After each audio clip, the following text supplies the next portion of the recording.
Alors, on n'y pense pas toujours, hein, mais du café qu'on prend le matin jusqu'au dernier achat en ligne le soir, eh bien les contrats, ils sont absolument partout. Ils sont un peu l'ADN de nos interactions de tous les jours. Aujourd'hui, on va décortiquer ensemble ce qui se cache derrière pour vraiment comprendre ce qui rend une simple promesse si puissante. Bon, voilà le programme. On va suivre en quelque sorte l'histoire d'un contrat. De sa naissance, le moment où on se met d'accord, jusqu'à sa vie de tous les jours. Et même ce qui se passe quand ça tourne mal. Allez, on commence par le tout début. C'est parti pour la première étape, la naissance du contrat. La question c'est, comment est-ce qu'une simple poignée de main, une discussion, peut se transformer en quelque chose de si sérieux, d'un engagement qui a force de loi? Eh bien la réponse, c'est un grand oui. À chaque fois qu'on commande un café, qu'on clique sur ce fameux bouton acheter ou qu'on accepte des conditions générales, hop, on vient de former un contrat. C'est un peu la magie discrète du droit qui s'opère dans notre quotidien sans même qu'on s'en rende compte. Mais alors c'est quoi le cœur du réacteur? L'ingrédient secret d'un contrat?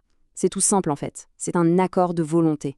C'est juste deux personnes ou plus qui se mettent d'accord. D'accord pour créer des obligations. C'est vraiment cette rencontre des esprits qui est la base, le socle de tout engagement. Et cette rencontre, elle se passe en 2 temps. C'est un peu comme une danse, vraiment très simple. D'un côté, il y a une partie qui fait une offre, et de l'autre, une partie qui dit « oui, j'accepte ». Une offre, une acceptation, et voilà, le contrat est né. En théorie, c'est aussi simple que ça. Attention, petite subtilité quand même. Toutes les promesses ne se ressemblent pas. Il y a deux grandes familles. D'un côté, on a l'obligation de résultat. Là, on promet d'atteindre un but précis. Pensez au livreur qui doit vous livrer votre colis tel jour. Et de l'autre, on a l'obligation de moyens. Là, on promet de tout mettre en œuvre pour y arriver, mais sans garantir le résultat. C'est le cas du médecin qui s'engage à soigner au mieux, mais ne peut pas promettre la guérison. La différence est énorme car ça change tout sur le niveau d'engagement.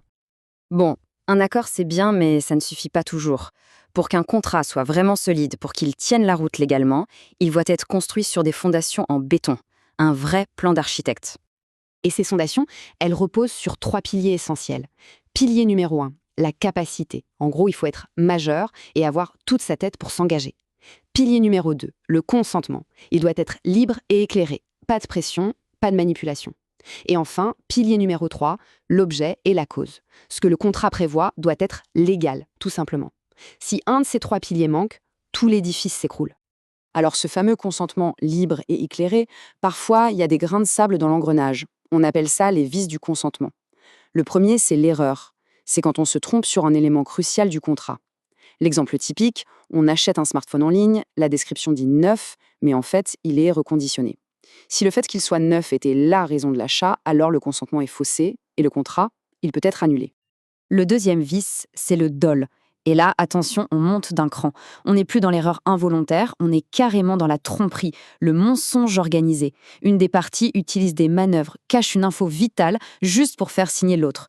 Le grand classique, le vendeur de voiture qui oublie de dire que le compteur a été trafiqué. C'est une fraude, et ça annule le contrat purement et simplement. Et enfin, le troisième vice, le plus grave, la violence. Là, c'est quand une personne signe parce qu'elle y est forcée. Sous la menace, qu'elle soit physique, morale ou même une pression économique insoutenable. Le consentement n'est évidemment pas libre. Inutile de dire que dans ce cas, le contrat est considéré comme n'ayant jamais existé. Il est totalement nul. Ok, notre contrat est né, il est valide, ses fondations sont solides. Maintenant, il commence à vivre. Et comme dans n'importe quel jeu, il y a des règles à suivre pour que la partie se passe bien. Il y a 3 principes cardinaux à retenir. Le premier, c'est la force obligatoire. Ça veut dire que le contrat, c'est la loi entre les signataires. On ne peut pas s'en défaire comme ça. Le deuxième, c'est la bonne foi. On doit jouer carte sur table, être honnête, loyal. Et le troisième, c'est l'effet relatif. Le contrat ne concerne que les parties qui l'ont signé et personne d'autre. Et j'insiste sur ce principe de bonne foi parce qu'il est absolument fondamental. C'est la clé de voûte de tout le système. Ça veut dire qu'on doit être loyal, coopérer. Il ne s'agit pas juste de faire ce qui est écrit, mais aussi de ne pas mettre de bâton dans les roues de l'autre partie. C'est un vrai devoir de jouer franc jeu. Bon, tout ça, c'est dans un monde idéal. Mais que se passe-t-il quand le plan de jeu n'est pas respecté, quand une des parties ne tient pas sa promesse? C'est là, évidemment, que les choses peuvent se corser. Heureusement, la loi a prévu un chemin à suivre. Première étape, la mise en demeure. C'est une sorte de carton jaune, un courrier formel qui dit « Attention, tu n'as pas rempli ta part du contrat, il est temps de le faire ». Si ça ne marche pas, on peut passer à l'étape supérieure, direction le tribunal pour demander l'exécution forcée. Il existe aussi une sorte de bouclier, une technique d'autodéfense très efficace. C'est l'exception d'inexécution. En clair, si l'outre ne fait pas ce qu'il a promis, on a le droit de mettre sur pause ses propres obligations. C'est une façon de dire « je ne bouge plus tant que tu ne bouges pas ». Ça permet de garder l'équilibre et de mettre un bon coup de pression. Maintenant, si le problème est vraiment grave, on peut carrément mettre fin au contrat. Mais là encore, attention au vocabulaire. Pour un contrat qui dure dans le temps, comme un abonnement, on parle de résiliation. C'est comme appuyer sur le bouton stop, ça s'arrête pour le futur. Pour un contrat instantané, comme une vente, on parle de résolution. Là, c'est comme appuyer sur rewind. On efface tout et on fait comme si le contrat n'avait jamais existé. La nuance est technique, mais les conséquences sont radicalement différentes. Allez, on fait un petit focus sur une catégorie de contrats qui nous concerne tous, tous les jours, les contrats de consommation. C'est un peu le combat de David contre Goliath, le consommateur face au professionnel. Et là, la loi intervient pour mettre en place un bouclier protecteur. Le point de départ, c'est de reconnaître qu'il y a un déséquilibre. Le pro sait, le consommateur, lui, est souvent moins informé. Du coup, la loi impose des obligations supplémentaires aux professionnels. L'obligation d'information, bien sûr, mais aussi une obligation de conseil. Et pour les vendeurs en ligne, les fameux cybervendeurs, ces règles sont encore plus strictes. C'est un vrai arsenal de protection. 14 jours, voilà un chiffre qui illustre parfaitement ce bouclier. Pour la plupart des achats qu'on fait à distance, sur Internet notamment, on a 14 jours pour changer d'avis. C'est le droit de rétractation. Pas besoin de donner de raison, pas de justification à fournir.